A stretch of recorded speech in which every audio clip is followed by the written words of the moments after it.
понятно. Но еще не все получается. Но смотрите, как выходишь с этого состояния, как я и рассказывал. Первоначально это недели 2-3.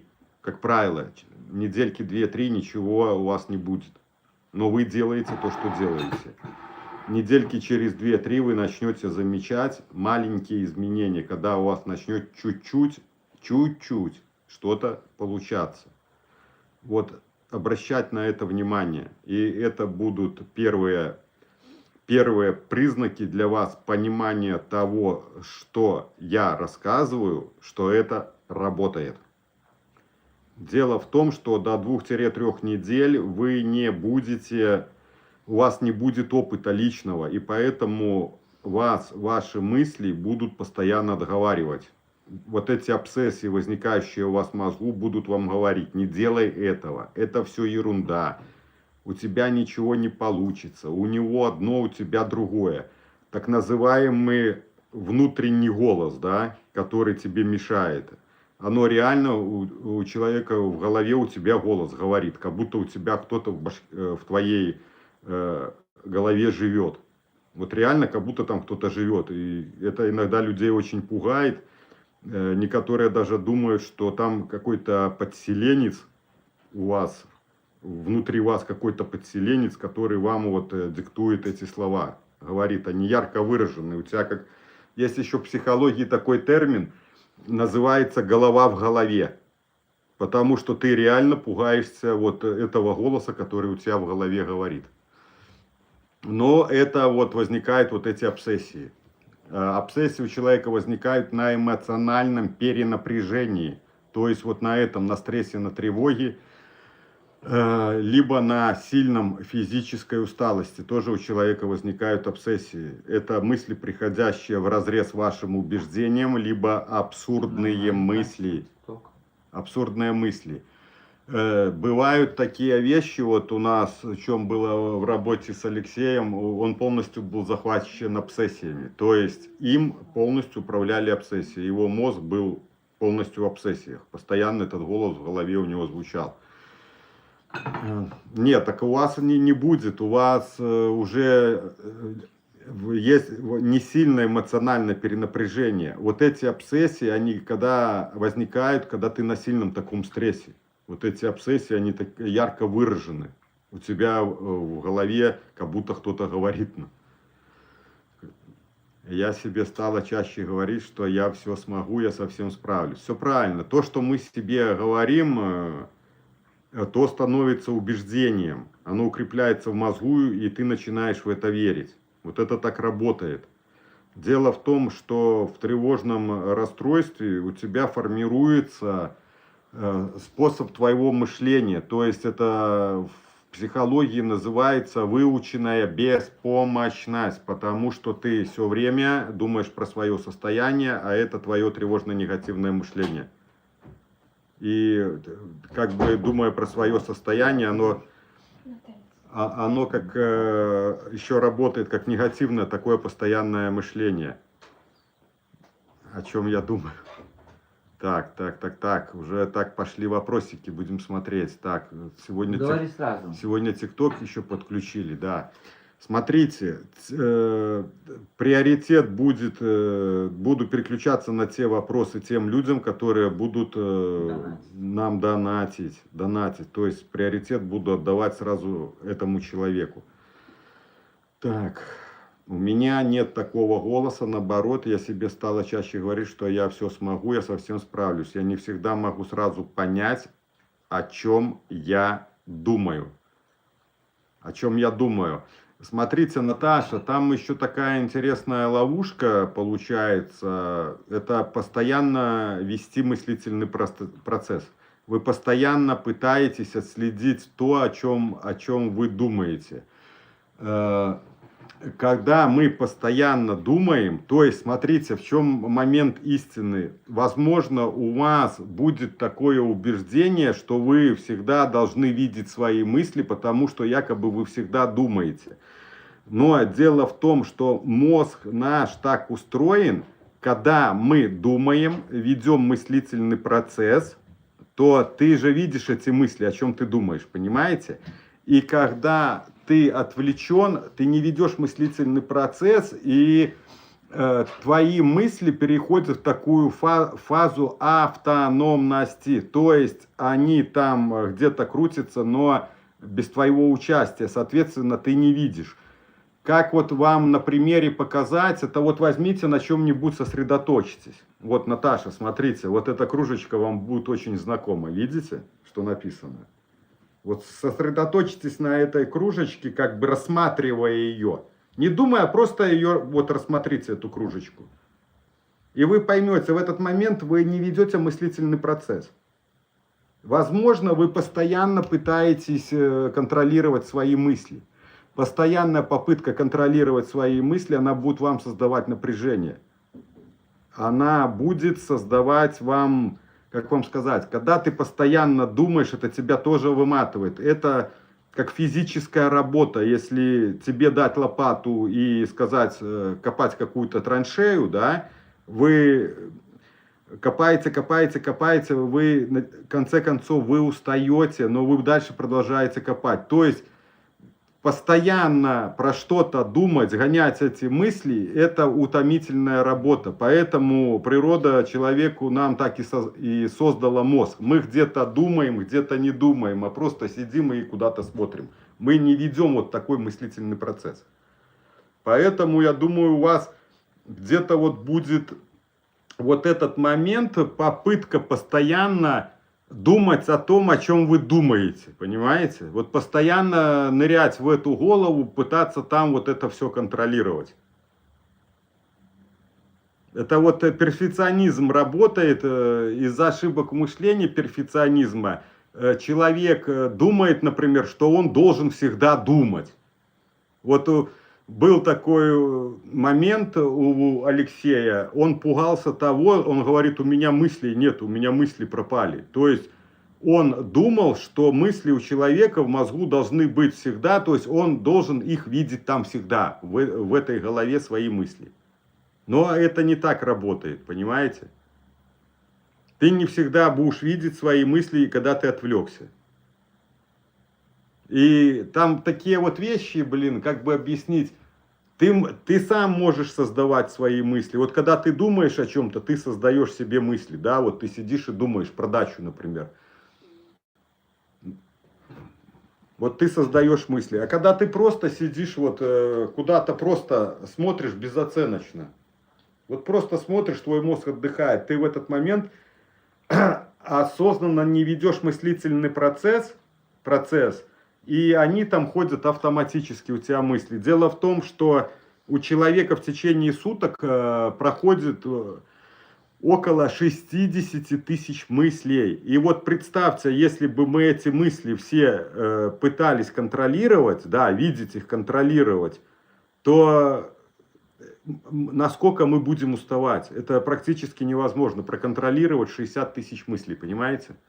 Поэтому природа и придумала, ты можешь мыслить, а можешь, скажем так, не мыслить. Можешь отпустить эту ситуацию, просто отдыхать. Ты можешь напрягать, то бишь ты можешь напрягать мозг, можешь не напрягать его. Вот. Скорее всего, Наташа, вы вот это и делаете. Вы постоянно, ваши попытки контролировать свои мысли. Саша, все время думаю о вас, почему вы выходили из депрессии без антидепрессантов. Это же такая пытка. Вы когда это вспоминаете, у вас лицо меняется.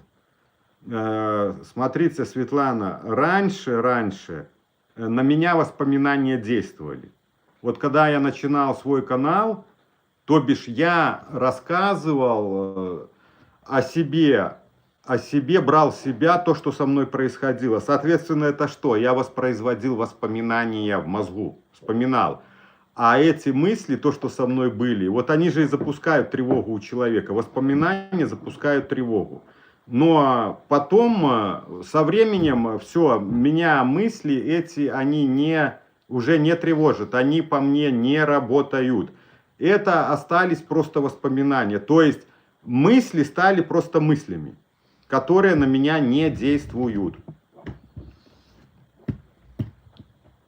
Пытка, я согласен. Там в депрессии все время приходится бороться, потому что у тебя подавленное состояние, у тебя малый уровень серотонина, и это приводит тебя к подавленности, в постоянной подавленности. Более подробно я рассказываю вот эти моменты, как оно происходит, есть на Бустере наш тоже канал, там есть программа по выходу, и там все ситуации я объясняю коротко, подробно и объясняю, что с этим делать. И объясняю, что с этим делать. Это пытка. Вообще вот это состояние, невроз этот, это пытка. Это ад, сущий ад. И вот вы сказали, и мне пришли воспоминания, когда я был подавлен, и мне приходилось все время как бы работать эмоции, потому что у тебя жмет подавленность, серотонина у тебя не хватает, и ты все время, эмоции все время пытался делать вот эти всплески серотонина, но поначалу они незаметны, но ты делаешь. Ты подавлен, но ты все время вызываешь эмоцию. Каждую минуту, вот представьте, сколько я вызывал эти эмоции у себя. Каждый день, каждую минуту.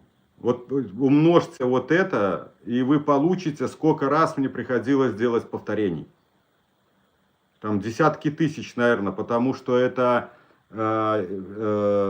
мне где-то понадобилось то ли недели, то ли две, чтобы я уже замечал, что серотонинчик, он начинает уже по мне работать, и мое состояние вот этой подавленности, оно оба так выравнивалось, потом снова. То есть с фазы подавленности, делая вот так, постоянно вызывая у себя эмоцию, я потом перешел в фазу качелей, я называл качели. Это когда у тебя раз, ты выравниваешься эмоционально, и потом тут же тебя сразу просаживает снова, подавленность возникает. Ты снова выравниваешься, оно снова. И вот так потом с фазы вот этих качелей, то есть, объясняю, подавленность полная, вот ты полностью подавлен, у тебя нету ни сил, ничего, но ты через силу вызываешь эмоцию. Это когда уберется негативные мысли, вот я их отработал полностью. Как бы они ушли, там, может, по одной приходили. Я перешел фазу, занялся эмоцией работать. Эмоции. Так, люди, здравствуйте, я смотрю, вы пишете как бы в ТикТоке, переходите, пожалуйста, в YouTube, подписывайтесь, потому что здесь у нас большая аудитория, и я не смогу отвечать как бы и на вопросы в ТикТоке, и в YouTube одновременно. Поэтому, пожалуйста, переходите на YouTube, подписывайтесь на наш канал. Канал называется «Мой невроз». Второе название «Путь познания себя». «Мой невроз», четкий канал. Да, «Мой невроз» канал. Переходите, подписывайтесь, и здесь у вас будет возможность задавать вопросы. Потому что людей, скажем, немного, но уже достаточно засыпают вопросами. И как бы переключаться на две платформы очень сложно. Поэтому я концентрируюсь на своих, как бы, которые уже люди давно находятся на нашем канале, и работаем это с YouTube. Поэтому, пожалуйста, переходите на YouTube, подписывайтесь на канал. Там сможете задавать свои вопросы. Но и поясню, что вопросы с донатом будут приоритет будет на донатион. На донате, то есть на донат. Вопрос с донатом. Вопрос будет в приоритете. На него будет отвечаться в первую очередь. Донат вам скинули карту, Сбера, можете отправлять, или там есть ссылочка через Бусти. Так, все, полетели вопросы, сейчас вернусь обратно, отмотаю. Также на главной странице можно задонатить, там есть ссылка. Так, подожди, Саша, время, думаю, у вас, почему вы выходили из депрессии? Это же такая пытка, вы когда это вспоминаете, у вас лицо меняется. Так, Светлана, еще раз говорю, я никому не рекомендую повторять мой путь. Если вы чувствуете тяжелое состояние, пейте препараты. Почему я так делал? Ну, потому что я так делал. Потому что я так делал и просто еще доказал как бы себе. Это был сущий ад, меня ломало круглосуточно. Но я доказал то, что с любой ситуации можно выйти. Можно выйти даже без препаратов. Это очень тяжело, но возможно. Я это сделал, значит это возможно. Но я никому не рекомендую повторять мой опыт, если вы чувствуете, что вы сильно просажены, то есть не в моготу, то обязательно подключайте антидепрессанты и транквилизаторы. То есть под прикрытием транков заходите на антидепрессанты, потому что транки снимают тревогу. Тогда человек кое-как может думать. Снимая тревожность, вы получаете способность думать, потому что когда у человека сильная тревога, отключается префронтальная кора головного мозга, работает лимбическая система, это рефлексорная, то есть вы сами замечали на сильной тревоге, у тебя паника, ты ничего не можешь соображать, у тебя такое вот хаотичное все движение, ты как в хаос какой-то попадаешь, все, ты ничего не соображаешь, ты вот ты не сможешь думать. Поэтому убирается тревога, чтобы человек мог думать. Так.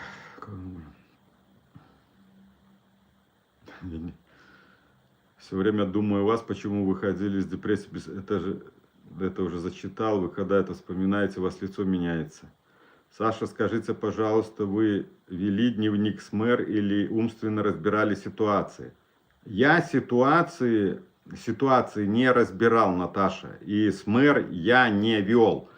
Смотрите, как я работал. Я ездил к Анне, да, то, что со мной происходило, я ей задавал вопросы, она мне объясняла, как с этим работать. То есть мы работали по факту. Она мне просто принцип объяснила, как это работает. Ситуация, мысль, эмоция, поведение.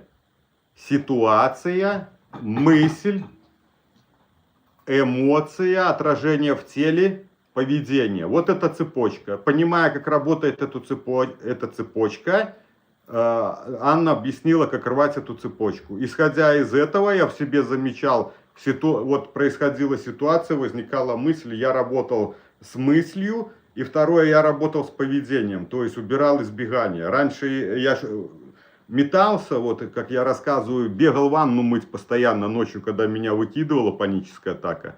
Я бежал в ванну, потому что все мои спали, чтобы не разбудить, еще чуть-чуть соображал, что не включись там свет, дети спят, жена спит, как бы бежал в ванну и начинал мыть ванну хаотично, я как бы, вот ты на страхе и моешь ванну эту, ну трешь, ты же не соображаешь, тебе лишь бы вот какие-то действия делать, потому что ты помнишь, что в прошлый раз ты вот избежал, и ты как бы не умер, ты как бы спасся.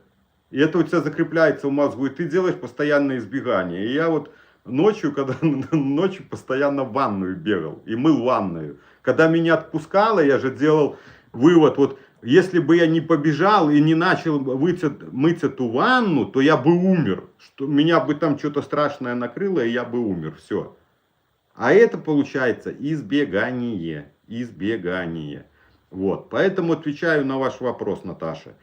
Я записывал только вот эти моменты, которые мы разбирали с Анной, что там как бы говорить, что делать, вот такие моменты. У меня где-то, кстати, эта тетрадка еще и лежит она, я ее не выкидывал, там простая такая тетрадочка школьная, это я взял у дочки такую тетрадку тоненькую, и вот я там записывал, у меня там эти записи все сохранены, только единственное, я записывал ответы, что делать, а теперь в нее смотрю и не могу вспомнить, ага, что там у меня было, что я написал, вот это, как бы, понимаете? Вопросов моих в этой тетрадке нет, а у меня только Анны ответы, что где делать, как бы, получается, вот. в этой тетрадке. Поэтому я сейчас не могу по тетрадке вспомнить, а что там у меня было. Ответ-то есть, а что у меня было, как бы уже не везде помню. Скажем так. Так, у вас лицо менялось. Так. Кстати, у вас может, Светлана, быть тоже, вы под искажением будете находиться, вот как я про мать рассказывал, ты смотришь к ней в глаза, ей в глаза, и в глазах видишь свою беспомощность. Поэтому, возможно, находясь вот в депрессивном состоянии, да, или в сильной тревоге, под искажением, вы тоже будете во мне видеть, что я что-то сказал, и у меня лицо изменилось, там якобы страх появился или подавленность, то есть, возможно, у вас, вы будете так это видеть, потому что это так делает ваш мозг, так делает ваш мозг. Я как раз хорошо, вы вспомнили, находясь в депрессивном состоянии, я все время заходил в ванную ты заходишь, там еще, ну, зубы почистить, все равно ты кое-как еще ходишь, и тебе надо там как бы умыться, еще не дошел до такой степени, когда уже все, я ничего не делал, а просто лежал. Я до этой стадии, слава богу, не дошел, скажем так. То есть я до этой конечной стадии не докатился, потому что начал работать. Мне Анна стала объяснять, что и как делать, и я начал с этими негативными мыслями работать. Но был такой момент, у меня в памяти он хорошо остался, я когда в ванную заходил, там зеркало, висит зеркало. И вот ты смотришь в это зеркало, и ты видишь себя, вот, как я говорю, таким, как в простонародье говорят, как вот недоделанный, как будто я вот такой, как дистрофик, как будто я худющий, такой вот, такой какой-то никчемный, вот такой неуродивый такой, понимаете? И это было искажение, это мой мозг так видел меня, я видел так себя в зеркале.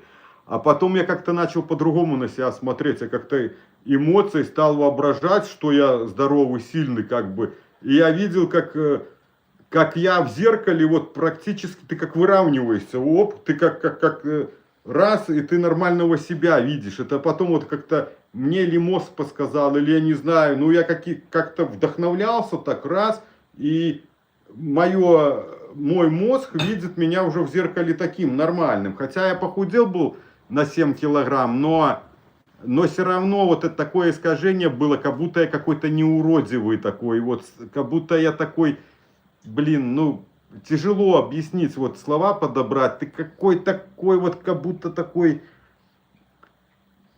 как, ну точно слово вот это, неуродивый такой.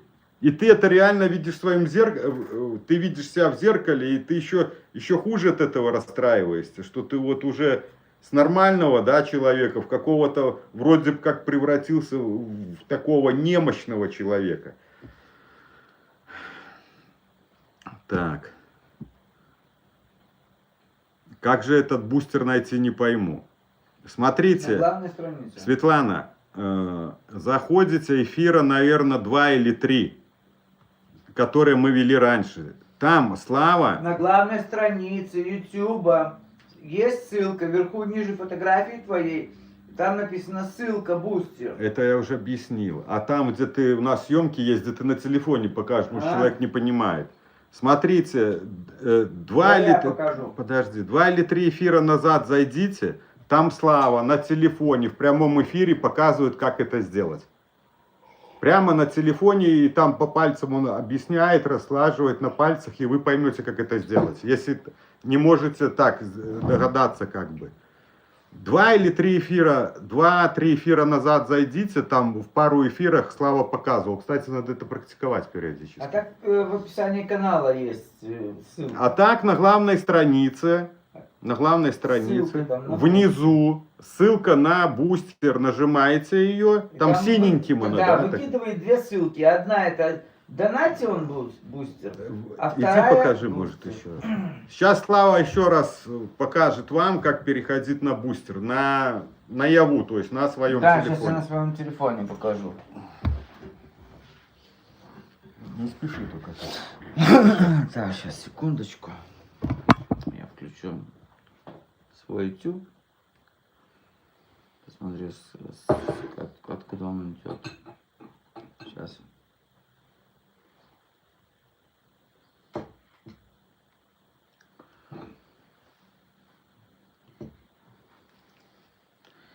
Итак, я подписан на канал Александра. Я захожу в подписках на канал Александра. Вот, видите? Вот внизу ссылочка. Вот она голубым подписана. Это ссылочка. Вот она, видите? Голубым подписана. Так будет лучше видно. Нажимаете на нее. Это мой невроз. Секундочку. Я на эту ссылку нажал. Вот. Еще раз. Вот ссылка Psychology, синенькая. На нее нажимаете. Перекидывает вас. Заходите через Google Chrome. Вот. Оставить донат, но нам не надо оставить донат. Нам надо просто перейти к нему на канал. Или же можете, опять же, оставить донат, ну, если по желанию. Вот так вот вставляется донат. А так перейти, вот, мой невроз. Видите? Лента. Вот канал мой невроз.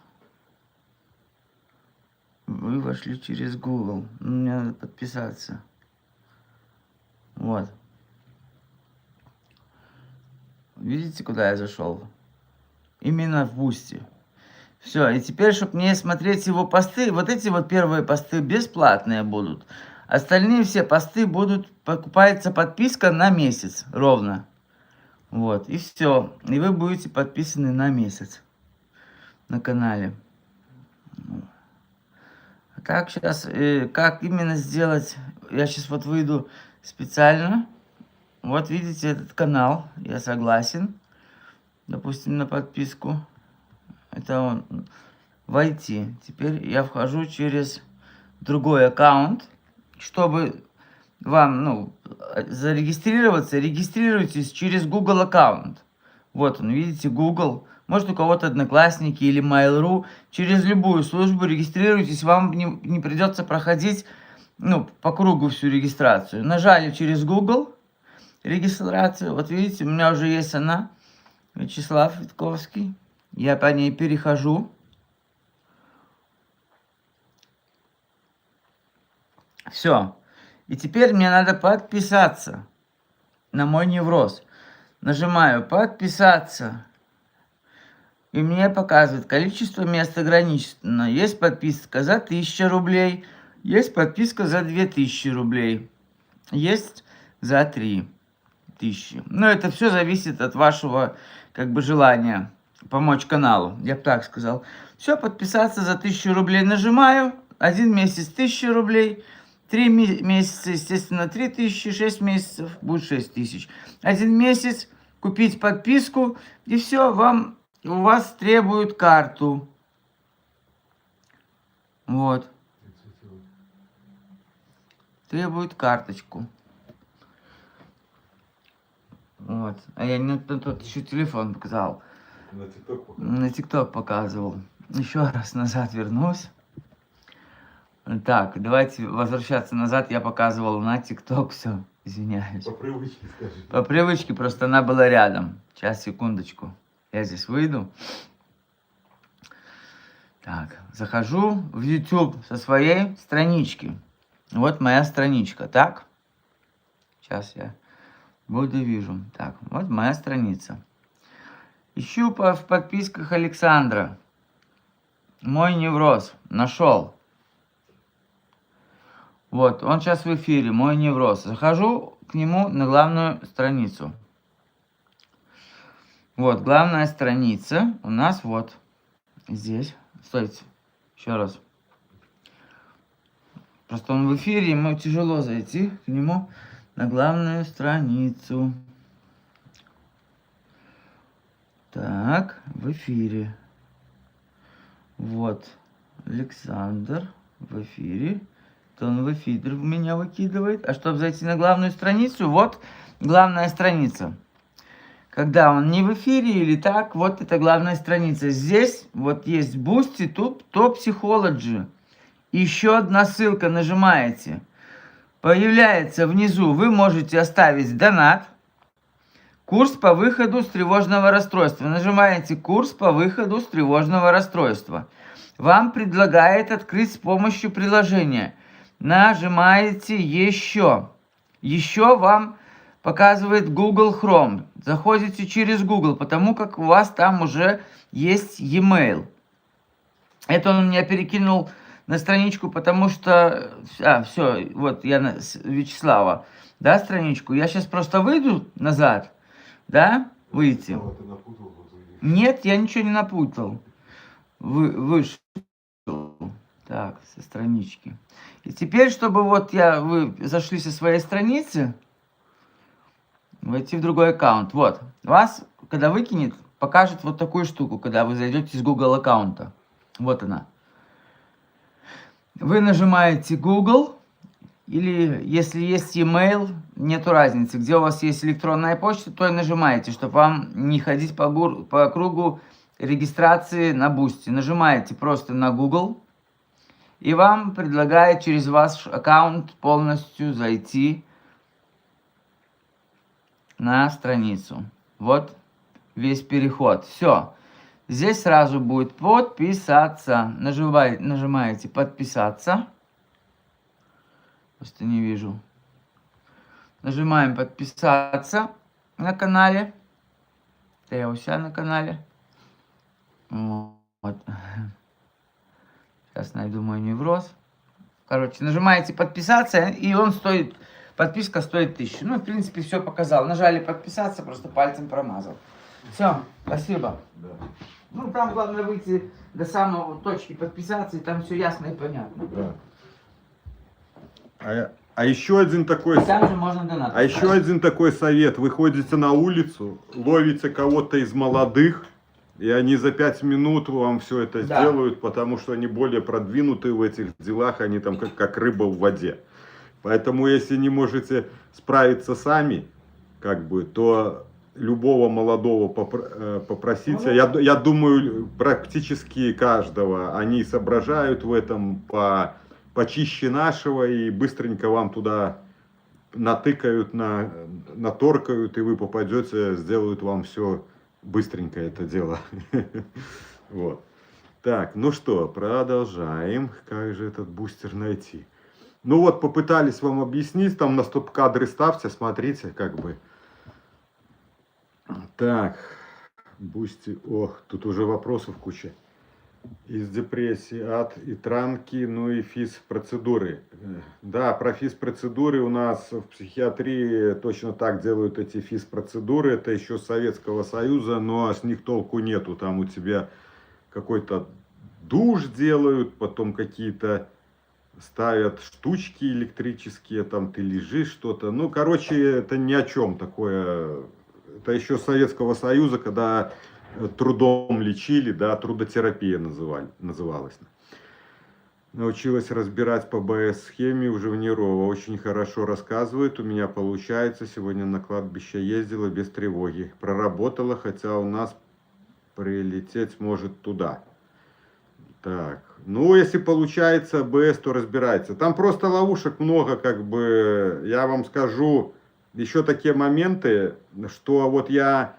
Например, дохожу до какой-то стадии и потом начинаю видеть, что я на месте топчусь. Я вроде что-то делаю, но топчусь на месте. Я понимаю, что я застрял, забуксовал, как эскаватор. То есть я вроде делаю, но вижу по себе, что продвижения вот дальше нету у меня. И потом на следующей сессии, с Анной разбираем, она мне раз ключики эти дает, все, и я дальше поехал. Поэтому там невроз такая штука, там много разных ловушек, и там осознание, там глубинные такие вещи. Вот она, например, мне чего-нибудь скажет, и я дома вот сижу и думаю, как это понять, как это осознать, как оно, а потом в конце концов такое, как щелчок в голове происходит, бум. Вот оно как, эврика, блин. Скажем так, думанием над тем, что тебе сказали, вот ты думаешь, а как это, как. Вот, например, отодвинуть мысли от себя, проезжающие мимо электричка. И вот ты пытаешься, как вот это понять, вот как это сделать. Ты начинаешь пытаться эти мысли отодвигать, например. И ты не можешь осознать, как это, вот как это двинуться. Потом на каком-то примере, ага, идет электричка, ты стоишь на перроне, смотришь на электричку, и потом оба, Эврика, все, у тебя получилось эти мысли наблюдать на расстоянии. Вот они оба перед тобой как бы проезжают, понимаете? Потом такие вещи, я помню, думал, что от мысли отделиться, это значит сделать как-то так, чтобы мысль не появилась. То есть неправильное понимание и не дает себе правильного движения. А оказывается, что от мысли отделяешься тогда, когда она появляется. Вот тогда только отделяешься от мысли. Потому что если мысли нету, как ты отделишься? Если у тебя нету мячика, снаряда, да, как ты его можешь в руках обработать, если у тебя этого мячика нету? Вот. Так, идем дальше. Мальчики без работы сидим, сократили, разбомбили работу. Да-да, все находятся в разных ситуациях, поэтому это все хорошо понимаю. И понимал, и понимали мы годами, что люди будут в разных находиться ситуациях, но дело в том, с нашего опыта, те, которые могли помочь, которые так и изменили свое мнение и ну и короче вот имеем то, что имеем, и поэтому, находясь в нашей такой ситуации, решили сделать программу, и программу как бы закрыли, хотя бы что-то, чтобы было на существование канала и на работу нашу. VPN зайти. Да, VPN. Наташа, а в Украине там не будут глушить, это в России глушат. В Украине там связь у них нормальная, им не надо VPN устанавливать. Просто может в связи с этим временно что-то будут глушить, а как бы что такое заглушки не идет, как в России. Это в России у них там глушат все на свете. Не Скажи, кстати, если хотите поддерживать, лучше на Сбер. Да, и скажи, кто хочет поддерживать, лучше на Сбер. Вот Наташе мы сказали, кто имеет возможность, у нас вверху карта закреплена, лучше поддерживайте туда. Это уже, кто не имеет этой возможности, тогда на Бусти. Тогда можете на Бусти, да. Так, я очень хорошо научилась разбираться по АБС, у нас прилетели, туда может прилететь. Так. А на крайняк что мы интерпретируем неправильно то, что видим. Так, получается, что мы интерпретируем неправильно то, что видим. То, что видим. Да. Смотрите, ты, как вам сказать, ты думаешь, что это так, но на самом деле оно не так. А ты же действуешь, исходя со своего убеждения. Думая, что это так, ты будешь пытаться с этого действовать. А если это неверно, значит, ты будешь действовать ошибочно. Понимаете? У тебя ничего не получится. Но это же не все. Так, ого, тут вопросов. Много вопросов. Это же не так всегда, это бывает только... Вы имеете в виду, находясь под искажением, Наташа? Вот здесь надо разобраться. Почему я говорю, что переписка, это ты немножко как в догадки играешь. Вот мы с вами, я играю в догадки. Что вы там имеете в виду под этими словами? Мне надо догадаться. Вот смотрите, ошибки в мышлении, они не только в неврозе. Это схема мышления, которую ты применяешь в повседневной жизни. И если она у тебя неверна, то ты будешь испытывать стресс каждый день, потому что ситуации, они повторяются каждый день. А из-за неправильных своих шаблонов мышления ты неправильно трактуешь, а значит ты будешь через автоматические мысли получать эмоциональное перенапряжение, чувство вины, обиды, либо агрессию. Вот эти автоматические мысли будут у тебя вызывать. Из-за неправильных шаблонов мышления ты неправильно понимаешь, ну, как оно есть, скажем так, на самом деле.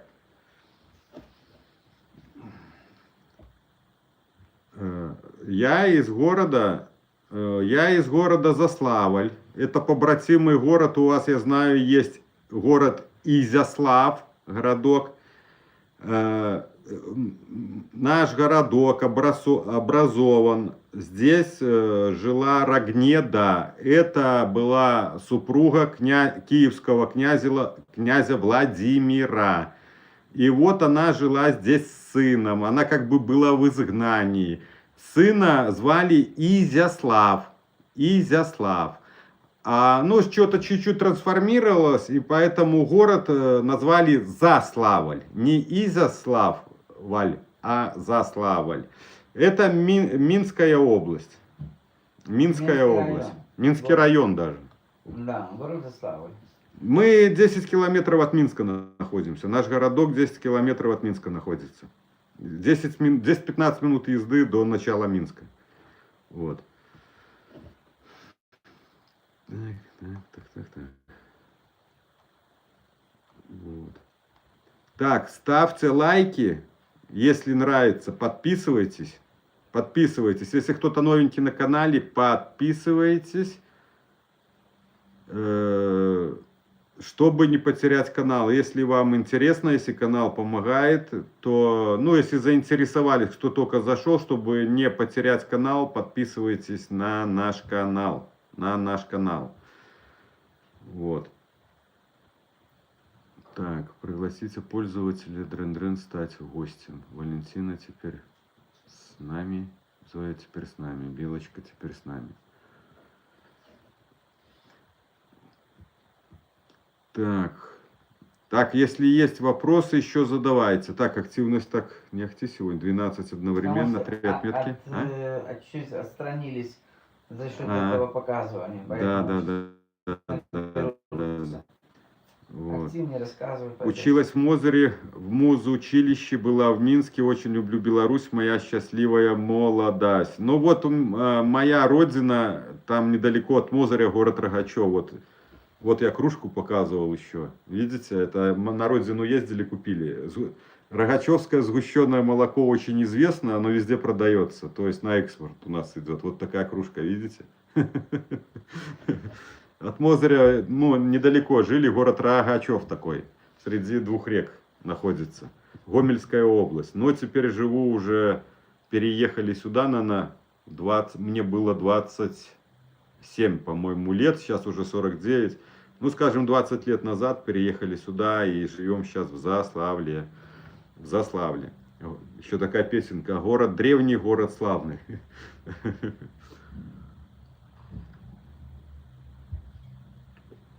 Так. Поэтому, чтобы еще вам такое рассказать, пока у вас нету вопросов.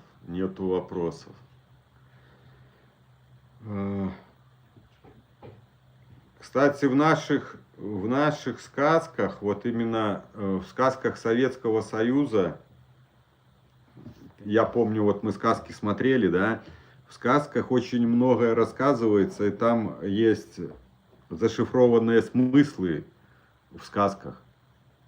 Если их вот сейчас смотреть с точки зрения психологии, то во многих сказках зашифровки идут. Зашифровки как бы того, что существует на самом деле, да? От симптомов. Так. О страхе смерти от симптомов. Поясните вопрос, что о страхе смерти от симптомов. Немножко не понял, поясните вопрос. Так, люди, находящиеся в ТикТоке, смотрите, у нас идет две платформы, ТикТок и YouTube. Мы работаем как бы с YouTube, всем ответить я не могу, поэтому переходите на YouTube и подписывайтесь на канал. Канал называется «Мой невроз». Подписывайтесь на канал, и на канале можете задавать вопросы, потому что основная аудитория здесь, и даже времени не хватает, бывает не хватает времени ответить на вопросы именно наших подписчиков, наших зрителей, которые находятся на YouTube. на YouTube. Поэтому, если хотите задавать вопросы, то переходите на YouTube, подписывайтесь на канал, и у вас будет возможность задавать вопросы. Приоритет отдаем тем, кто донатит, как бы через донатион, это отвечаем в первую очередь, потому что человек как бы донатит, а значит ему отдаем приоритет. Нет, смотрите, по молитвам, медитации, вот я применял медитацию, но понимаете, как вам объяснить смысл? Нужно понять смысл. Я уходил, я как бы разговаривал с мозгом, я вводил себе в мозгу картинку озера, гладь озера. И начинал разговаривать с мозгом. Я ему говорил, я спокойный, и ты спокойный, я спокойный, как вода. И воображал гладь озера, и говорил ему, ты спокойный, как вода. То есть, если я спокойный, как вода, то и ты спокойный, как вода. И через какое-то время я стал замечать, что мой мозг начал меня слушаться. То есть, когда ему так вот монотонно говорил, иными словами, это вам и медитация, и молитва, это два в одном. То есть, я читал это как мантру, проговаривал, то есть, закрывал глаза, воображал озеро и говорил, он там тревожится, да, болевые ощущения, он тревожится. Я говорю, я спокоен, как вода, и ты спокоен, как вода. И вот так повторяю. И я смотрел, он так потихонечку, вот это такая болевое вот это ощущение, и оно в голове, как будто у тебя рой пчел там такой. То есть вот он тревожится внутри, в нашей черепной коробке, вот этот мозг, он как бы вибрирует. И вот я как бы с ним так вот разговаривая, монотонно разговаривая. Через какое-то время, как я вам говорю, я начал замечать, что он меня слушается, вот словно когда пса тренируешь, да, вот, например, шарик сядь, он тебя не слушается, шарик сядь там. Раз он там пробует этот шарик, вроде присел, ты ему кусок колбасы даешь. Примерно ты и мозг так тренируешь. То есть это надо тоже время, это не сразу получится. Но делая так периодически, регулярно, я начал замечать, что он начинает меня слушаться. Я думаю, эврика, я начинаю им управлять. То есть я начинаю им управлять своим мозгом. Он начинает меня послушаться. Понимаете? Такие вот вещи происходили. Не медитацию я вот применял, потом я увидел такой способ, это отключение мыслительного процесса. Вот у тебя в голове мысли там крутят. Я глаза закрывал, нажимал на глазные яблоки, и получалось, ты как будто лампочку тушишь в голове. Вот бац, эти мысли пропадают, у тебя темнота становится, ты туда смотришь, в эту темноту. Там рюшки цветные могут разные летать, как бы. Вот такие штучки, как будто серпантин разноцветный такой, вот как будто. И я словно выключал вот у себя вот этот мыслительный процесс, соответственно, эти тревожные мысли, они исчезали, и у тебя такой вот в голове как вакуум вот становится, оно темное, вот как будто оно наподобие, вот когда если ночью, да, вот у тебя свет горит в комнате, ты рубильник выключаешь, и ты ничего не видишь в комнате, все. Вот представим, что вот то, что находится вокруг нас в комнате, диван, там стенка, там книжки, фотографии, часы, это твои мысли. Вот ты находишься в комнате, и вот это все в комнате, это как бы твои мысли. А потом ты берешь и как бы выключатель выключаешь, щелк, вот нажимаешь на глазные яблоки, только не сильно, не так, чтобы там эти глаза не повдавливать себе. А если так легонечко, ну чуть-чуть есть болевой такой синдром. Главный эффект, чтобы у тебя в мозгу вот это все, что у тебя там мыслительный процесс, он как бы погас, он как бы отключается. Бум! И все, и мысли вот они словно исчезают куда-то, и у тебя темнота. А потом начинают там штучки разные такие, как пикселя, например, в телевизоре, вот когда сигнал плохой идет, и такой на кубики пикселя делится, ты ничего не видишь, там пикселя такие просто на экране. Вот примерно так и в мозгу у меня происходило, я как бы выключал этот свет, и смотрю в эту темноту, смотрю, потом рюшечки цветные начинают летать. Ты как будто словно пришел в кинотеатр, да, и смотришь свой мозг, и вот сидишь и наблюдаешь, что там у тебя в мозгу происходит, вот какие штучки там происходят, вот. А потом я натренировался до такой степени, что вот я нажимал на глаза, темнота возникала, и я эту темноту запоминал. Я все время шел через запоминание, а потом я применял это без действий. Мне уже не надо было нажимать на мои глаза. Я помню, ложусь, например, и начинаешь там жвачку жевать, мысли эти начинают там. Я беру и как бы вспоминаю эту темноту, и через воспоминания гашу у себя лампочку в голове. Бац, я как будто все, я отключил мыслительный процесс. Второй момент, я тренировался, это я жвачку эту мыслительную останавливал. Слава, ты по столу не бей. Вот я помню, вот ляжешь спать, но это уже когда с невроза ты выходишь, ты еще такие замечаешь штучки, вот эти жвачки, ты начинаешь ситуацию крутить в мозгу, а ты уже не хочешь ее крутить, она тебе уже надоела. Я как бы останавливал, говорю, стоп, хватит, все, об этом я подумаю потом.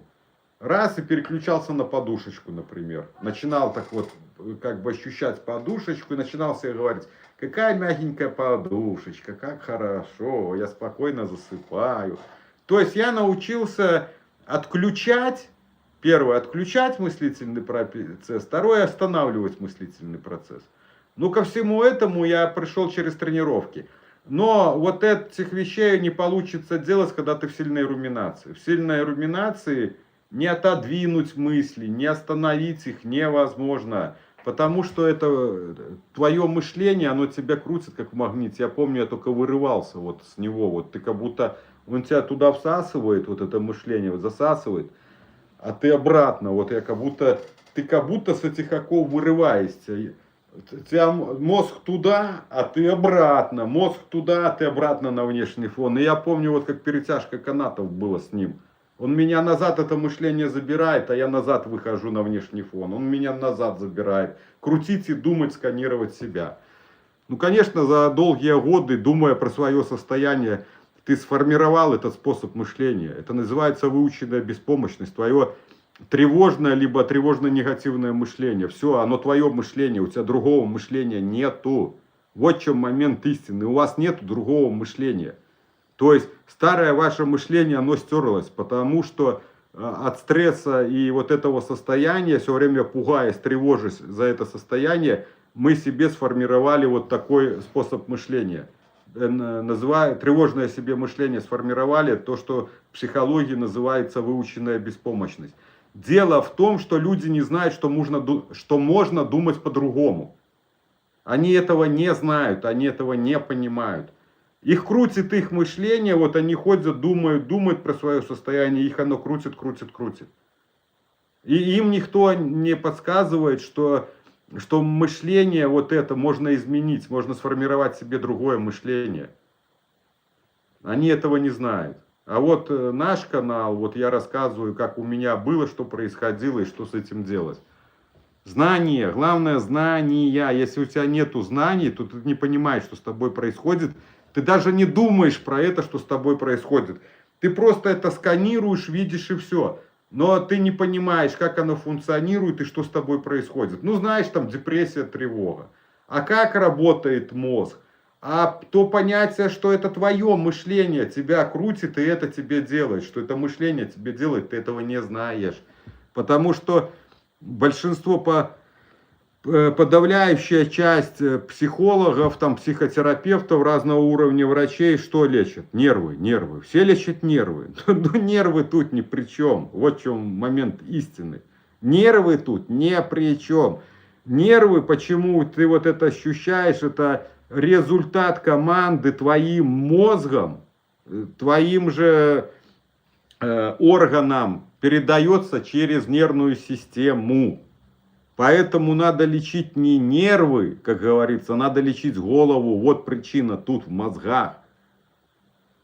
А все всю жизнь лечат нервы, но вылечить их почему-то не могут. Потому что нервы ни при чем. Вот эту тревожность создает тебе твое мышление. Вот как это работает.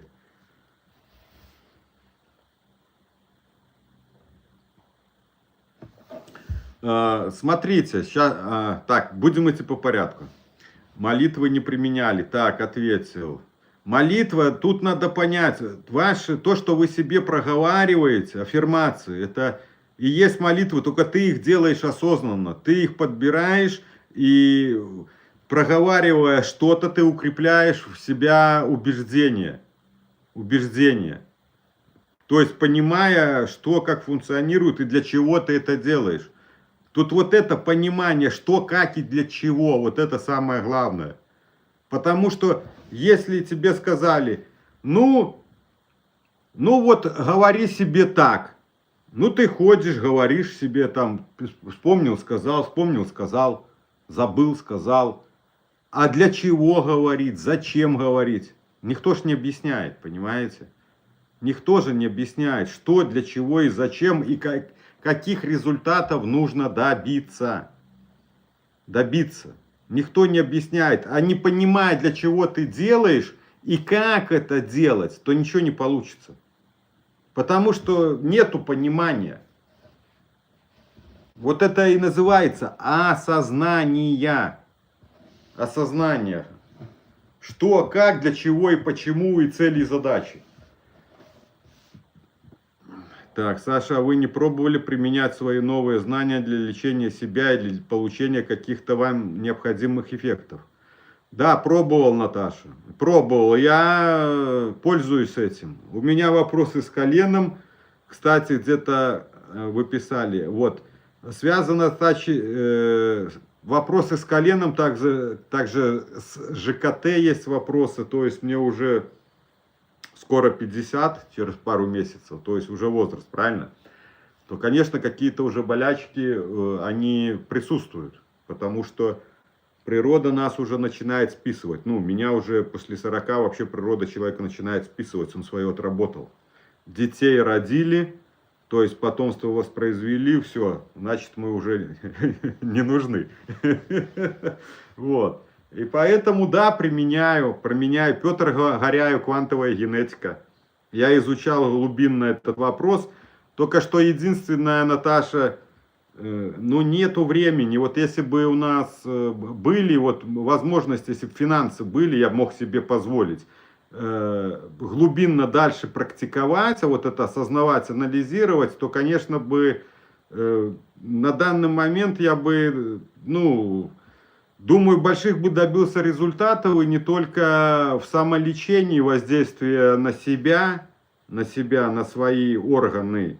А также у меня еще идея очень сильно была, это передвигать предметы на расстоянии энергией, двигать предметы. Вот я к этому, было, когда я сильно глубоко в это ушел, вот в эту психологию, сверхспособности человека, именно за счет владения своим мозгом, я очень сильно в это углубился, я даже одно время, можно сказать, там практически не работал, там все время, скажем так, на работе там то брал как бы за свой счет и так далее. Я сильно вошел в эту тему. И вот у меня я пробовал понять, смотрел людей с этими способностями и пробовал вот осознать, как это, вот как вот.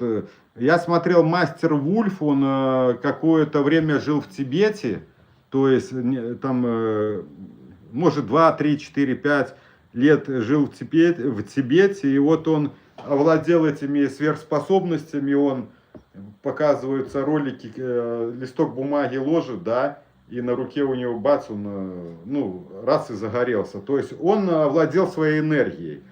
И вот он как-то показывал, вот он сидел, а потом берет рукой, у него сзади бутылочка пластиковая стояла. Он рассказывает, потом ручкой так раз, вот так просто махнул, и получается бутылочка эта пластиковая, она на столе стояла, на кухонном, где-то 2 метра от него. И она так бац и упала. Понимаете? И он вот сказал, вы сможете это делать, когда вы осознаете, что вы везде, что ваша частичка есть везде. Но я не могу до этого прийти, я еще не пришел к этому, я не могу осознать, как это, ты везде. То есть, ну, вот эти вещи, они пока еще мне не подвластны, и тем более ну, нету времени, понимаете, оно вам кажется, вот это все, что я сам прошел, то, что я много чего изучал, глубинно изучал, на это все нужно время, а время это деньги. Когда ты изучаешь, ничего не зарабатываешь, ты проедаешь как бы, проедаешь деньги, это, конечно, мысли приходят, что заработка нету, и поэтому, как вам сказать, невольно приходится отходить от этой тематики, да, и, ну, идти в жизнь, потому что надо работать, что-то зарабатывать, а, соответственно, даже когда ты этим не занимаешься, это тоже труд. Это, чтобы чего-то достичь, нужен ежедневный труд. Тогда ты развиваешься, ты глубже изучаешь, понимаешь, осознаешь, пробуешь, тренируешь. А когда вот я ушел, да, я вам скажу, что еще, наверное, год назад, 1,5 года назад, в моем понимании, зная себя, я был глубже в познаниях, я был глубже. Но как бы отойдя от этого в силу финансового положения, мой мозг, ну я знаю просто, как устроен мозг. Если ты чем-то не пользуешься, то мозг начинает это стирать. Он убирает, потому что хозяин этим не пользуется, а значит это не надо.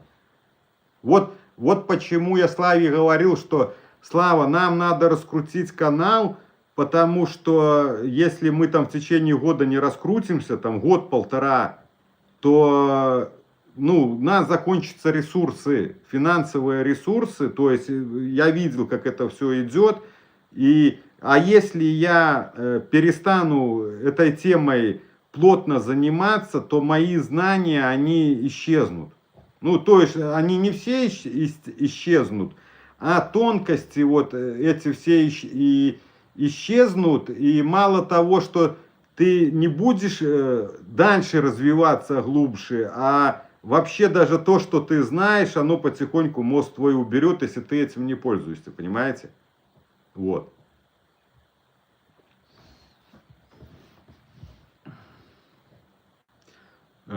Так, Саша, вы не пробовали применять свои новые знания для лечения себя или для получения каких-то вами необходимых эффектов? Так, Наташа, на ваш вопрос ответил. Саша, сейчас у вас совершенно нет никаких симптомов, откатов, нет хоть каких-то, упаси бог. Смотрите, конечно, симптомчики, я их уже называю симптомчики. Они будут проявляться в неких стрессовых ситуациях, потому что стрессовые ситуации, они есть всегда, они есть, будут всегда, периодически. Поэтому где-то чуть-чуть что-то возникает, но... Татьяна Геннадьевна отправила донат. Так, благодарим Татьяну Геннадьевну. Так, ТикТок что-то потух или что это? Вот. Перетащите кусочек головоломку в нужное место. Татьяна Геннадьевна вопросы отвечает, если будет. Так, Татьяна Геннадьевна, пока не вижу. Кто у нас Татьяна Геннадьевна?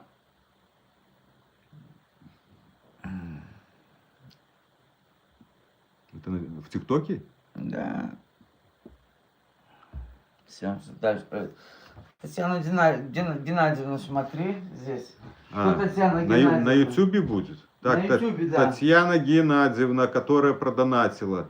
Как бы объявите, чтобы я вам, да, понимал, кто вы, и дал вам ответ на ваш вопрос. Так, пока идем дальше. Смотрите, Светлана, объясняю, вообще никаких проявлений, чтобы не было, это невозможно. Даже человек, который не находится в тревожном расстройстве, мы все испытываем эмоции. Просто ты некие эмоции будешь испытывать, как все остальные люди. Но просто у меня сейчас есть навык это быстро купировать, и все.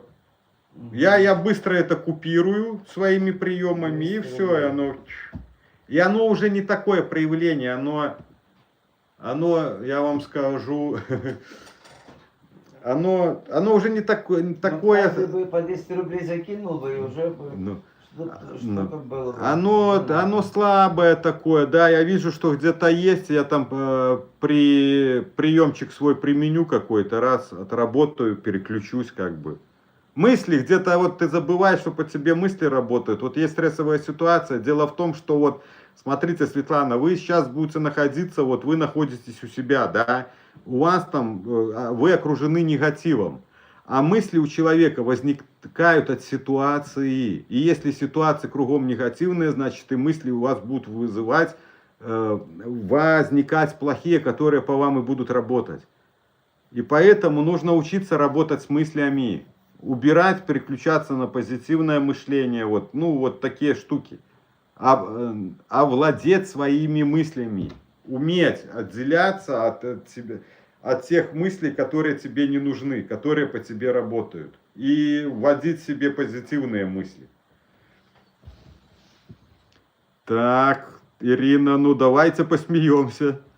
Хотите посмеяться? Посмотрели про характерников. Муж 2 часа лежал на аппликаторе Кузнецова, вырабатывал терпение, а утром сделал зарядку.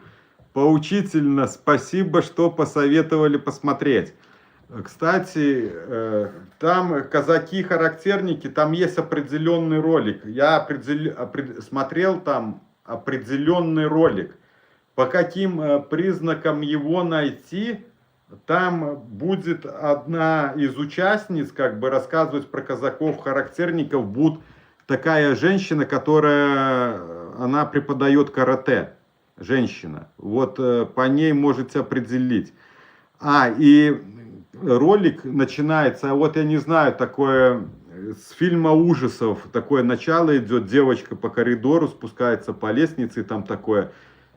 как-то тили-бом, такое как... Фильм ужасов. Да, там роликов очень много, но я один ролик смотрел. Там вот такой содержательный ролик, и я в него вникал в него, осознавал, как, возможно ли это, и как они могли это делать. Но, имея кучу знаний, которые я собрал и от Анны, и с Ютуба, и с книг, то есть у меня большой арсенал знаний, и я могу слаживанием причинно-следственных понимать, как вот что с ними происходило и как они этого достигали. Ну, конечно, не все, вот. Там рассказывается про оборотней, как бы они могли превращаться в животных, то есть обернуться, да. Вот если вы смотрели, там есть такая фраза оборотень от слова обернуться. Но там же мужчина рассказывает, что они могли своим интеллектом входить в животного, и его глазами они как бы делали разведку в стане врага. То есть лиса или волк бегал по стану врага, расположению, скажем, по лагерю врага, и смотрел, где что находится, расположение внутри. И вот там описывается, якобы они могли превращаться в животных, то есть оборотни. Вот это мне трудно, конечно, верится, что они могли превращаться в животных. Но вот все остальное я верю, что это все действительно можно, потому что со мной происходили такие вещи, которые в простой жизни, простому человеку этого не происходит. А именно, меня вот зацепил момент, помните, когда показывается, дедушка заводит этого казака, такого еще парубка, скажем, молодого, да, когда их подготавливали. в погреб такой, да, и вот там рассказывается, что находясь какое-то время в этом погребе, в холоде, ну, с голым торсом, проходили такой момент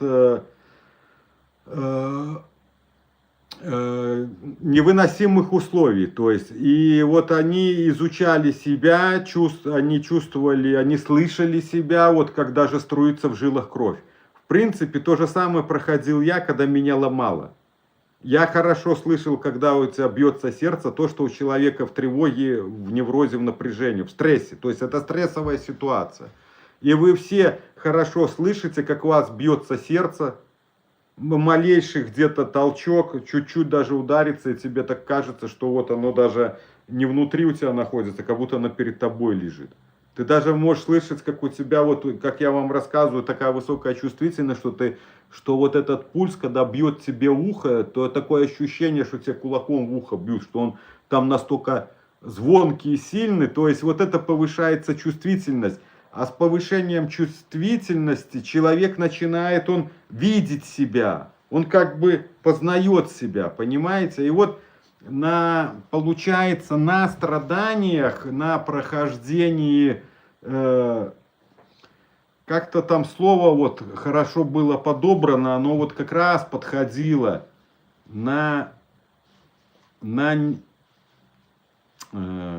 ну вот оно, вот мне на ум пришло, сейчас больше подходит это на страданиях. На сильных страданиях ты как бы начинаешь себя понимать. Ты начинаешь слышать себя, чувствовать себя начинаешь. Ты как бы начинаешь срастаться со своим телом. То есть вот это и есть, ты начинаешь познавать свое тело. Ведь до этого мы ходили, мы даже вообще не задумывались, а как мы устроены, мы не прислушивались, что у нас тут происходит, что там происходит. А невроз, он тебе вот, обратите внимание, на неврозе вы смотрите на себя. Вы на себя смотрите на неврозе. До невроза вы не имели такой способности, вы смотрели от себя всегда. Ваше зрение было от себя всю жизнь. А невроз вам показал такую способность смотреть на себя.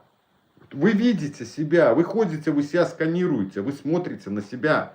Вот это способность нашего глаза. Смотреть от себя и смотреть на себя. У меня вот даже, я еще где-то вам показывал, есть такие шаблоны. Кстати, я их срисовал. Вот такие схемы. Именно я видел тоже ролик про казаков-характерников, как тренируют. Вот интересно. Так, вот это одна. Ну-ка, Слава, еще одну такую найди. Вот она. Вот смотрите, я сейчас отъеду и буду вам показывать. Вот если вы смотритесь, вот ваш глаз уходит куда? Вдаль, либо он наезжает на вас. Вот, возможно, кто-то с вас это увидит. Как вы это видите? Куда вы уходите, когда смотрите на этот рисунок? Вы уходите вдаль или он как бы смотрит на вас? Вот внимательно всмотритесь, сосредоточьтесь. А теперь возьмем другой рисунок. Вот. Куда смотрит этот рисунок? На вас или вдаль? Может не получиться, но шаблоны, вот эти шаблоны, на одном как бы этот глаз смотрит на тебя, то есть вот как будто рисунок на тебя смотрит, а второй рисунок, он как будто уходит от тебя вдаль, вот туда убегает этот рисунок, вовнутрь уходит. Возможно, кто-то с вас будет видеть, определит вот эти вещи. Вот эти два рисунка. Один как бы вдаль входит, а второй как бы на тебя смотрит. Возможно, ну, я тут уже делал как мог своими фломастерами. Вот. Так. Найти заинтересовало, особенно мужа. Вот, видите, вы с мужем вместе, оказывается, Ирина, да? Вы с мужем, наверное, смотрите как бы стримы. Светлана. Так, подождите, пойдем по порядку. Посмеяться, сделал зарядку поучительно. Спасибо, что посоветовали посмотреть. Да, согласна, мы не монахи в Тибете, нам надо зарабатывать на жизнь. Это монахи живут на пожертвования. Да, да. Но они там, наверное, тоже работают, монахи. Там очень много роликов. Вот именно этот ролик, вот я попытался вам объяснить, там будет женщина рассказывать, женщина будет рассказывать, она такая, ну, худенькая женщина, и она там написано внизу мастер карате, по-моему, конфу. Она одна из тех, кто будет повествовать, будет женщина. И они, наверное, все начинаются, Слава, или нет, вот таким телебом, телебом, там девочка такая бегит. Они все начинаются, да. или нет? Все начинаются? Не все. Не все а начинают. Может быть, с того именно автора могут все начинаться так. Кстати, мой телефон на ТикТоке стоит, так бы у меня в закладках есть, я бы показал этот ролик, ролик. Всегда вместе смотрим. Один даль, другой на тебя. Ага. Так, есть у вас, да, Светлана? Вот Светлана заметила, кто-то из вас еще заметил вот способность вот этих картинок. Одна картинка смотрит на тебя, а вторая картинка как бы вдаль уходит. Вот эти моменты. Вот это есть способность нашего глаза. Смотрите. Я еще раз хочу подчеркнуть. До невроза вы не имели способности смотреть на себя. На камеру, да. Смотреть на себя. А теперь вы, пройдя невроз, вы приобрели способность смотреть на себя. До этого вы не умели этого делать. И третий момент, который у меня произошел, это я смог смотреть вовнутрь себя, уходить вовнутрь себя, в свое тело. Со мной было пару раз вот этих вещей. Я начинал уходить от реальности, я погружался внутрь своего тела. Вот эти способности, как бы, я приобрел, получается, ты приобретаешь при неврозе. При неврозе. И плюс с мозгом вот эти штучки, которые тоже я делал разные. Разговаривал с ним, мысли эти отключал, там, разные вещи делал. Так вот, я еще теперь задачей такой занялся, не знаю, будет время или нет, это вот научиться аккумулировать свою энергию, то есть управлять своей энергией. То, что она у нас есть, я вам как-нибудь летом попытаюсь показать. Надо просто такое пространство, где большая доля вероятности, что вы увидите вокруг моего тела, вот как бы будут на два пальца, как аура такая. Но она не яркая будет, нет, она будет вот такая, как мираж такой. Вот когда едешь по асфальту и вдалеке лужа, вот как будто испарение, вот такой мираж идет. Вот примерно такая аура энергетического поля. У каждого человека есть энергия. Для чего вам аккумулировать энергию? Цель какая? Цель какая? Просто интересно владеть собой. Просто показать даже вам, что это возможно. Аккумулировать энергию. Во вредном не надо ее использовать, потому что можете посмотреть, что такое бесконтактный рукопашный бой, Поймете, вот там вы увидите, как человека не касаясь, роняет людей. Понимаете? Даже для самообороны, если ты умеешь управлять своей энергией, то на человека можно очень сильно воздействовать. И, кстати, эти вещи, они тоже даются не всем, а даются людям только осознанным. Те люди, которые полностью понимают, осознают и дают себе полный отчет, что они будут контролировать любую ситуацию и не применят эту способность именно для вреда для других людей. То есть эта способность будет у него только ради самообороны. Я где-то смотрел то ли Ратникова, то ли кого-то, именно сверхспособности открываются как бы людям осознанным. Это не просто открывается, к этому надо прийти глубинным вещам, которые вам здесь тяжело объяснить. Оно есть, я это понимаю, как оно отчасти происходит, но теми словами, которые есть у нас, это объяснить невозможно.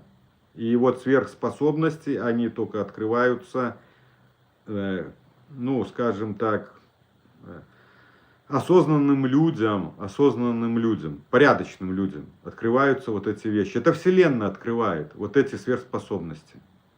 И дает, ну, скажем, как помеченный, что ли, Вселенной, Богом, да, человек помеченный. И даются вот эти способности. Но именно людям, которые пришли к осознанности, к пониманию. Энергией можно лечить даже, Наташа. Воздействовать на твое энергетическое поле. Потому что человек в неврозе, у него тоже... Нарушен баланс Вот, Слава, хорошо. Ну, вот эти вещи он знает, он с человеком общался там хорошим.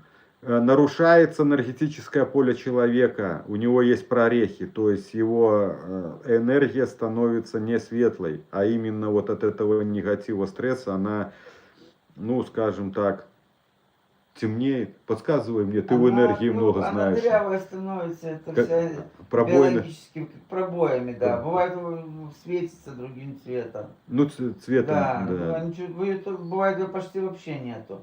То есть в минусы уходит она настолько, что даже не мерцает. Да, потому что энергию эмоций тоже создают. Да, если у тебя негативные эмоции создают. Да. Вот негативные мысли. Гаснет она, да. А мысли это... Маты даже, от матов она гаснет. Да, вот, кстати, от сведомого человека информация, даже от матовой энергия человека негативная энергия. Негативная. Мат это негативная энергия. И негативная мысль это негативная энергия. Ведь по сути наши мысли это энергия, это энергетическая волна. Наша мысль это энергетический импульс. Понимаете? Мысль это энергия, слово это тоже волна, слово это тоже энергия. Понимаете, все взаимосвязано, ничего по отдельности не существует. Все взаимосвязано. Да, почему? Телесность, энергия, все взаимосвязано. Потому что слово это энергия, можно очень навредить человеку. Уже не пугай людей. Ну вообще, вот те, кто есть такие, знаешь, любят словом плохим сказать, этого нельзя делать. Слово имеет силу. И силу такую серьезную. А для чего вам аккумулировать энергию? Так, ответил один вдаль, другой на тебя. А, Саша, что вы думаете по поводу того, что энергия никуда не пропадает? То есть о законе сохранения энергии? Нет. Если мы берем, вы имеете в виду энергию как мировоздание, то да, она никуда не пропадает. Пропадает только, скажем, то, что телесно, то, что можно потрогать, понюхать, то есть это предметность, телесность. Вот она имеет, скажем так, начало и конец. Энергия, она не имеет конца. Ну вот мы немножко пошли с вами в эзотерику, да, про души. Ну вот то же самое вы будете иметь в виду души. Наше энергетическое поле это и есть душа. Вот то, что называют душа. Это и есть наше энергетическое поле. Уходит тело, энергия, душа выходит. И мы переселяемся в новорожденных. То есть рождается маленький человечек, в него заходит энергия. То есть цикличность. Мы выбираем. Да, нет, мы не выбираем. Вот монахи выбирают, они всю жизнь посвящают медитационным практикам, чтобы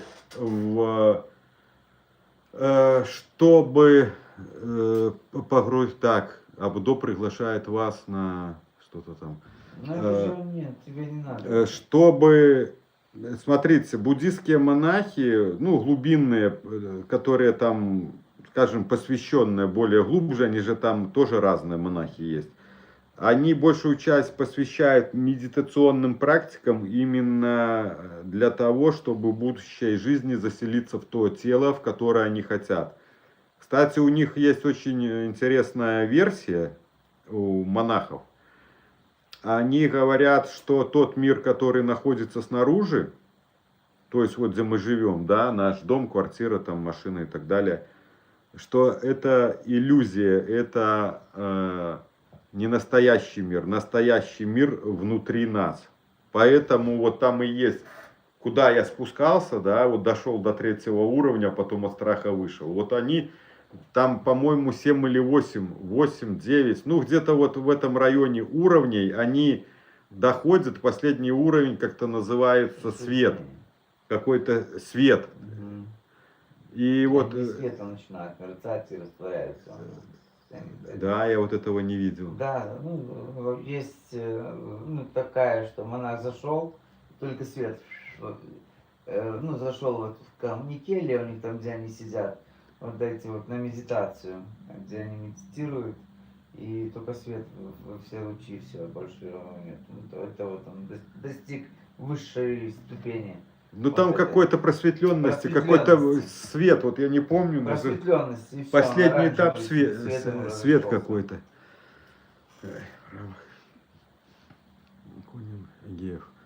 Вот, поэтому монахи говорят, что мы живем как бы, да, что внутренний мир он настоящий, а вот этот мир, в котором мы живем, это как иллюзия, как обман. То есть есть такие вещи, где если ты не подготовлен, то, блин, ты можешь начать тревожиться, ты не будешь понимать, где правда, где ложь, поэтому надо формировать в себе стержень, понимать, осознавать и, ну, быть как бы устойчивым к таким вещам, где для твоего разума это что-то неизвестное и непонятно, потому что мы так устроены, то, что нам неизвестно, то нас тревожит, мозг тогда начинает тревожиться. Вот почему вы в невроз вкручивались, потому что с нами происходили отчасти вещи. Первое, это связано со здоровьем, психосоматика, да, это же со здоровьем, вроде сердца, вроде то. А второй момент, происходили такие вещи, которые для тебя были незнакомы. Ты не знал вот это происходит с тобой, раз у тебя паническая атака. Ты же не знаешь, что это паническая атака, ты же ни разу, ну, не чувствовал, не видел, вот как это происходит, значит, ты это пугаешься. И вот от незнания, когда у тебя вот то одно появлялось, потом следующее, третье, четвертое, и ты всего этого пугался, то есть это как накопительное шло, ты в страх все больше закручивался, и ты вот вкрутился полностью вот в это состояние, в котором кто-то из вас сейчас находится, и уже кто раньше, вот, например, как и Ирина, находились в этом состоянии. А потом ты начинаешь выкручиваться с этого состояния. Один из моментов это когда ты начинаешь получать ответы, правильные ответы, которые тебя уже не пугают. Ведь ты думал по-другому, и ты все время пугался. А когда получаешь правильные ответы, то твой страх начинает постепенно уходить. Слава, а кто нам донатил? Марина, нет? Нет. Угу. Имрам, очень хорошо об этом говорят. Имрам Крия Йога, Талахнина Агаев. Возможно, Черниговская говорила, что монахи владеют техникой реинкарнации личности. Реинкарнация. Это, подожди, вот. Реинкарнация это возвращение, ну. Кстати, вот Наташа, сейчас зачитаю вслух. Татьяна Геннадьевна, Татьяна. Татьяна Геннадьевна донатила, да? Только почему-то ее нету здесь. Ну, она донатила просто, видно. Мама, персонально. Ну, так, смотрите. Хорошо, Слава, тихо. Смотрите, Наталья Черниговская говорила, что монахи владеют техникой реинкарнации личности. То есть, это момент, когда человек умирает, душа отделяется, потом душу возвращают. Кстати, вот этим владели казаки-характерники.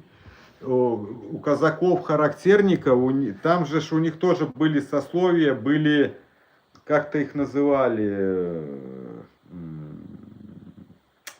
колдуны. Слава, не помнишь? Ты же смотрел казаков-характерников? Не смотрел? Не помню. Как-то их называли не ведуны, ну что-то похоже, созвучное название, как ведуны. Это уже пожилые казаки, которые ведами владели, то есть, ну, знаниями вот этих всех вещей, там, сверхспособностей, этих штук. Так вот, они могли в течение 3 суток, когда умер человек, возвращать душу обратно до 3 суток. То есть уже свыше 3 суток это уже было невозможно. Но до 3 суток они могли вернуть ушедшую душу, вернуть обратно в тело. Тоже казаки-характерники. Кстати, характерники, вот эти все навыки, они взаимосвязаны будут и с буддистскими монахами, потом с индийскими воинами, как-то их называли хара, как-то индийскими воинами, также владели ниндзя, то есть не только казаки-характерники владели этими знаниями и ведами. В других странах тоже были люди, которые владели вот этими ведами. Так, эти люди были в Индии, Тибете, там очень интересно. Да. В Индии вот эти, как их называют, хаджа, не помню, или хара, вот забыл название. Индийских тоже вот этих воинов, типа как казаков, характерников, индийские воины, да. Так, эти люди были в Индии. Саша, у вас бывает повышение давления? Да, бывает. Марина, бывает повышение давления, да. Неврозом, тревогой могут быть целителями, это дар свыше. Говорят, что люди с паническими атаками, неврозом, тревогой могут быть целителями. Это дар выше. Вот про это, Светлана, я объяснял. Дело в том, что люди, у тебя тоже могут проходить разные фазы. На стрессе, понимаете, у человека включаются внутренние резервы организма. И вот скажем так, на сильном каком-то стрессе, да, у человека могут открыться сверхспособности. Да, именно на стрессе. Почему я это понял? Я вот когда посмотрел про казаков-характерников, и когда их принужденно погружали в такие стрессовые ситуации специально, чтобы усилить у них вот внутренние вот эти сверхспособности и возможности. Один из моментов был. Это вводя какой-то серьезный стресс, у человека открываются сверхспособности. Это может быть. Вот я попытался объяснить почему. Конечно, это далеко не всем даются, далеко не всем. Но такие моменты возможно именно когда человек, не каждый, а вот какой-то прошел человек серьезный какой-то стресс, серьезное испытание, и у него открываются вот эти сверхспособности, возможности. Зачастую даже человек не может объяснить, вот у него есть, а он не может объяснить, как он это делает. Например, вот пример Петра Горяева, когда они пригласили женщину, и женщина, вот то, что я рассказывал на прошлом, по-моему, эфире, она брала ложечку, вот так зажимала, ложечка висела, да, и она воображением, силой мысли воображала, что ложечка мягкая, потом и структура металла становилась мягкой. И они ложечку завязывали на узел, потому что она была как пластилиновая, а потом снова ложечка эта приобретала структуру металла, уже завязанная. А как это происходит, она не могла объяснить, она просто говорила, я воображаю, что эта ложечка, она у меня мягкая. Вот и все. А как вот это? Она объяснить не могла, но у нее была такая способность.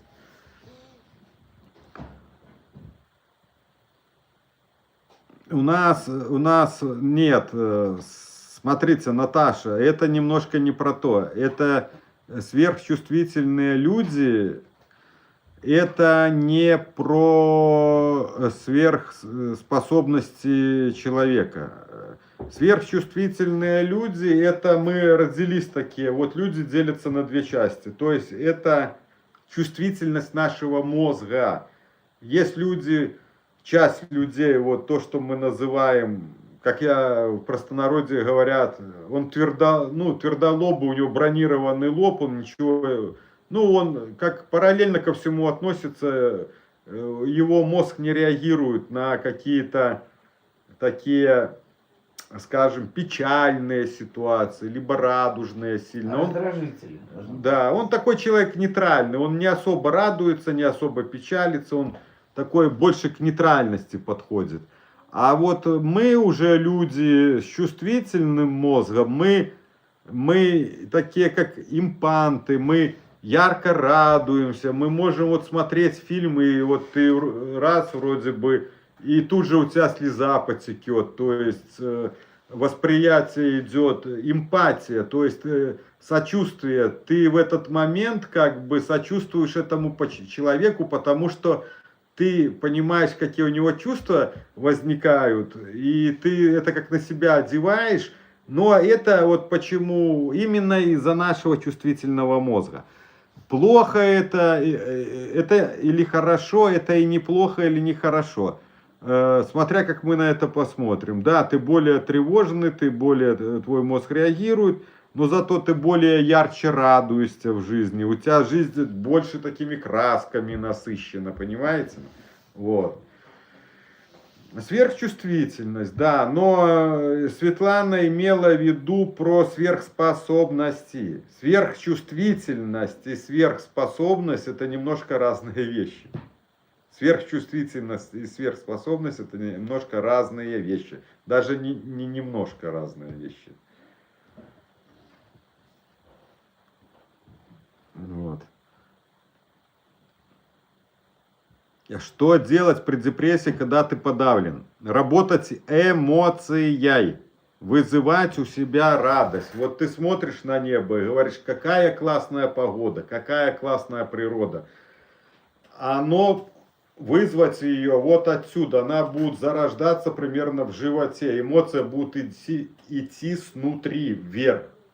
Вот добиться, делать так до того момента, пока у вас не пойдет эмоция снутри, и потом продолжать это делать.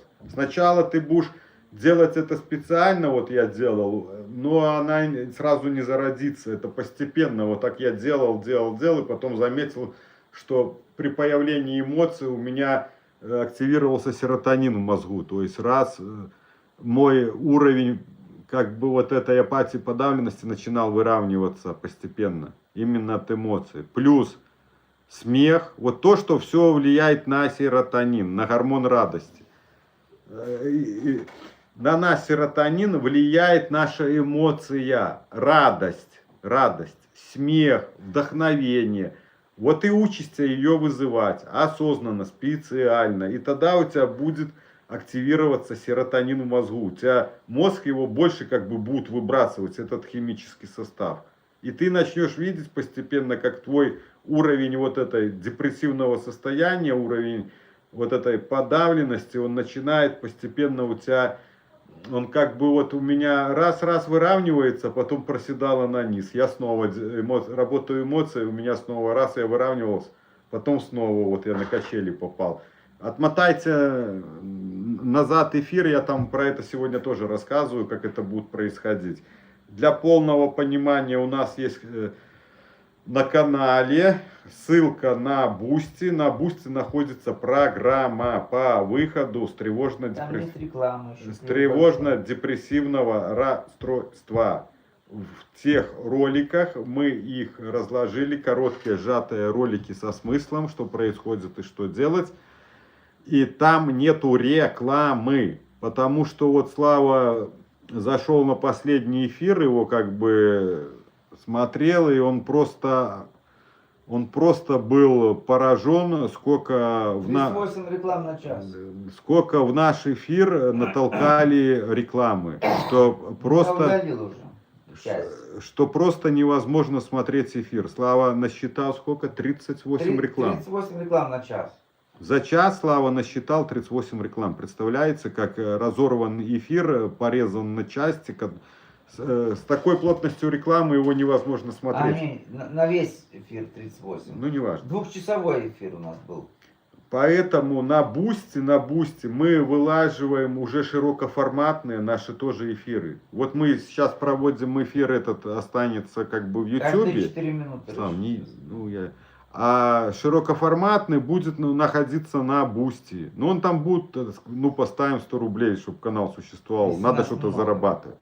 Да. Будет. Да, и там без рекламы, там самое главное, вот, ребята, когда вы будете, чтобы выйти с этого состояния, вам нужно, вот, ты и так не можешь сфокусироваться на том, что тебе там объясняет, да, вот, или психолог, или вот в ролике. А вы представьте, что еще туда рекламы напихают, и ты на тревоге и так тяжело сосредоточиться, а еще вместе с рекламой, то шансы твои там чего-то понять, они уменьшаются. Поэтому на Бусти, там без рекламы. Еще раз говорю, там без рекламы. Программа без рекламы. И все ролики там без рекламы. И они добавляются постепенно. Да. Прибавляются и прибавляются. И постепенно, да, мы туда добавляем все больше, больше. Новые и новые. Поэтому там, как бы сказать, чистый канал. Там канал без всякой вот этой рекламы и, ну, хорошая запись качества. Потому что у нас есть эфиры, лагают, да, вот интернет где-то пляшет, где-то лагает, где-то тормозит, где-то что-то.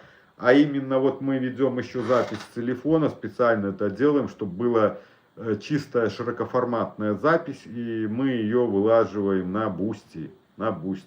То есть туда заходишь и спокойно смотришь, без всякой рекламы, как фильм, скажем, большие наши эфиры смотришь как фильм, да, без всякой рекламы, которых даже триггерит и сбивает. И плюс ролики по выходу с тревожного расстройства, они содержательные, там, они не длинные, там по 15, 10, 20 минут. То есть содержательные. Не нужно много тратить время, потому что многие люди, которые находятся в тревожном расстройстве, у них сильное нетерпение, они не могут даже минуту выдержать, их начинает подкидывать, подтрясывать. У человека такая вот нетерпимость, и поэтому они содержательные, суть, они сжатые. Суть, что происходит и что делать. Вот там я рассказываю в программе. Люди с ТикТока, кто находится на ТикТоке, пожалуйста, переходите на YouTube, подписывайтесь на канал. Канал называется «Мой невроз». Находите, подписывайтесь. И мы общаемся в чате именно на YouTube, потому что, скажем так, много подписчиков, идут постоянно вопросы, и поэтому как бы распыляться на ТикТок и на YouTube. Здесь уже как бы в Ютубе наши, ну все наши, скажем так, уже не первый раз они на эфирах, и поэтому вот эту аудиторию я отдаю ей предпочтение. И если вы хотите к нам подсоединиться, то переходите на канал. Канал связан с психологией. Именно там очень много информации, как работать с тревогой, с депрессией, с ОКРом. Даже КПТ позволяет справляться с биполярным расстройством. Неплохо справляться с биполярным расстройством. А также мы здесь отклоняемся на такие темы, как эзотерика, про Бога, про сверхспособности. То есть тематика у нас разносторонняя. Мне самому интересны вот эти всякие вещи, поэтому я изучал, делюсь своим опытом, своим пониманием, как я это вижу, как это может быть, как это происходит. И вот мы обсуждаем. А также помогаю людям с тревожным расстройством выходить с этих состояний. Потому что я сам находился в тревожном расстройстве 10 лет. 10-й год это был год выхода меня под чутким руководством специалиста по когнитивно-поведенческой терапии, под руководством Анны. 10-й год это был год работы над собой, чтобы выйти с этого расстройства. Чтобы выйти с этого расстройства, мне понадобился год. Но каждому свой пепел и зола, то есть каждому будет время свое. Каждому будет время свое.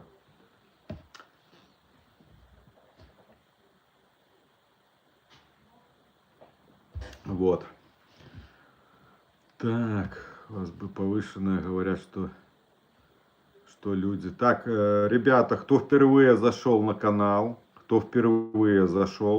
попал на канал, подписывайтесь на канал и проверяйте, подписались вы или нет. Потому что зачастую бывает, ты подписываешься, YouTube не подписывает. Поэтому перепроверяйте.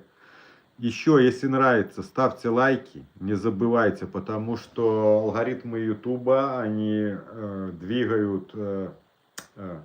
двигают каналы именно в зависимости от активности канала, людей на канале. Если ставят лайки, пишут сообщения, он считывает это и начинает предлагать канал разной аудитории, то есть начинает его раскидывать в соцсетях. Так работает YouTube.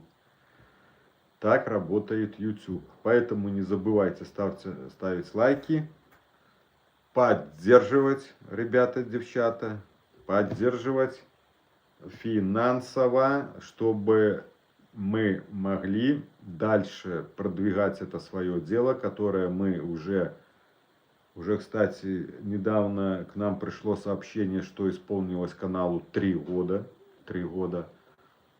но подписчиков вообще, можно сказать, нету, но мы настраиваемся на то, что будет их больше и больше, и в том, чтобы их было больше и больше, нужна ваша помощь, ребята, тоже. Разносторонняя ваша помощь. Как в лайках, как в том, что вы делитесь в своих каких-то чатах, где вы находитесь, вы можете делиться каналом, скидывать его знакомым, всем, кого знаете, если вы считаете, что канал хороший, и на нем есть чему поучиться.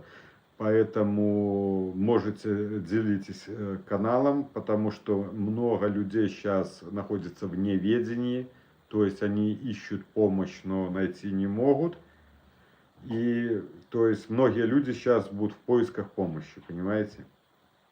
И делясь своим каналом, то есть нашим каналом, делясь уже у себя где-то там, где вы проживаете, вы будете тоже участниками продвижения канала. И самое главное, когда вы поделитесь с человеком каналом, вы тоже ему поможете. Вот это самое главное, что вы тоже помогаете людям. И донатя нам, поддерживая нас финансово, через нас вы тоже становитесь участниками нашего большого общего дела. Я думаю, дело неплохое мы с вами делаем. Думаю, хорошее мы дело делаем, спасая души людские. Если вот шелуху откинуть, по факту ты спасаешь души людские. Потому что в этом аду жить оно невозможно. Невозможно. У человека нету душевного спокойствия. Если говорить на языке эзотерики, ну то есть мифологическим языком сказки, эзотерики, то человек в неврозе — это человек, который захвачен,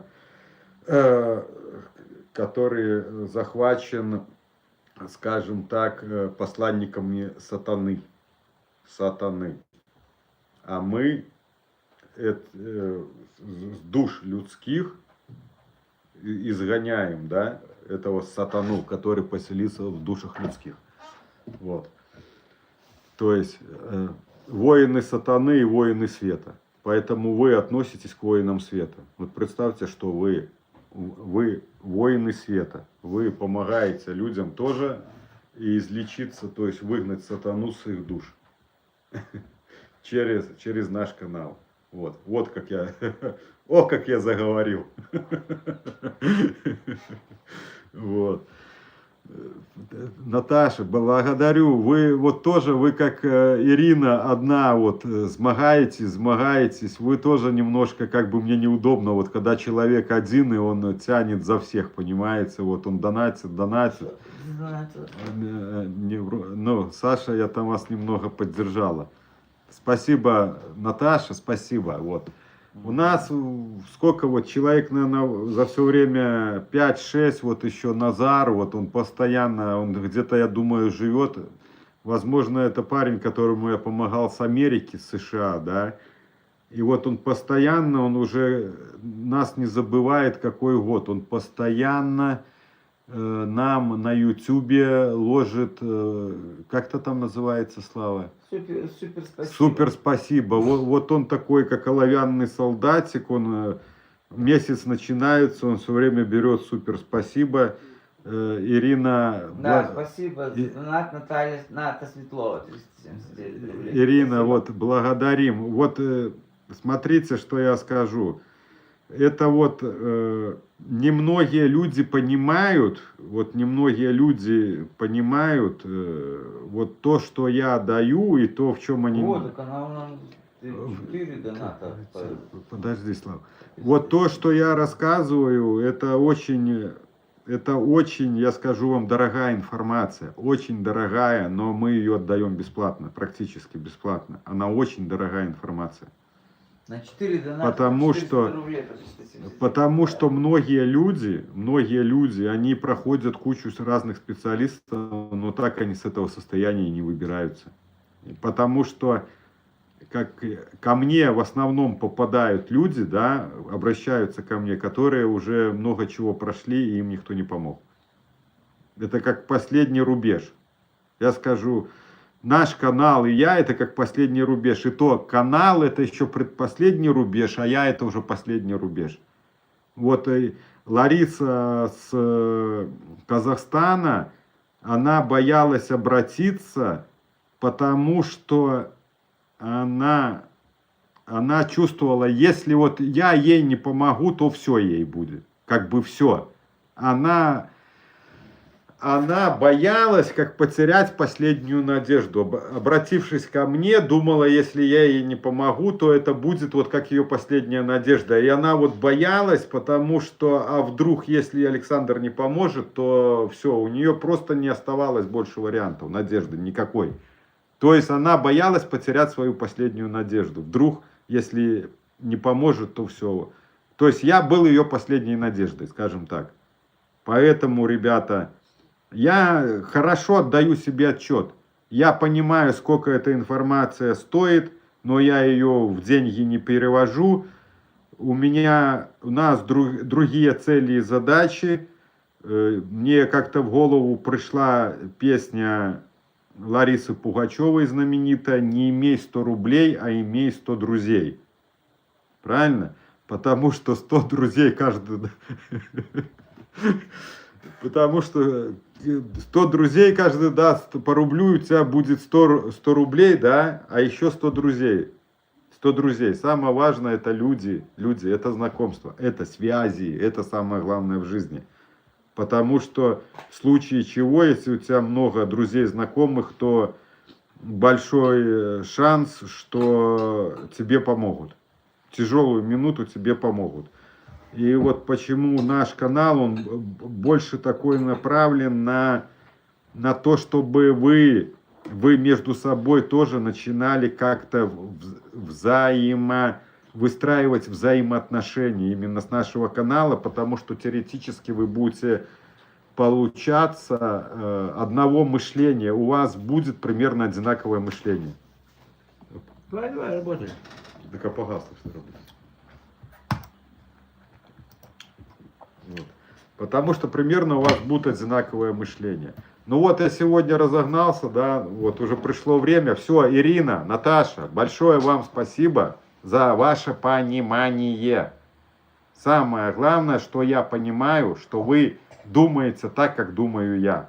У меня тоже были такие моменты, когда я к Анне не получалось приехать, я понимал, что она тратит свое время, и я перечислял ей деньги, потому что я это все понимал прекрасно. Вот. Ну все, до следующей встречи во вторник.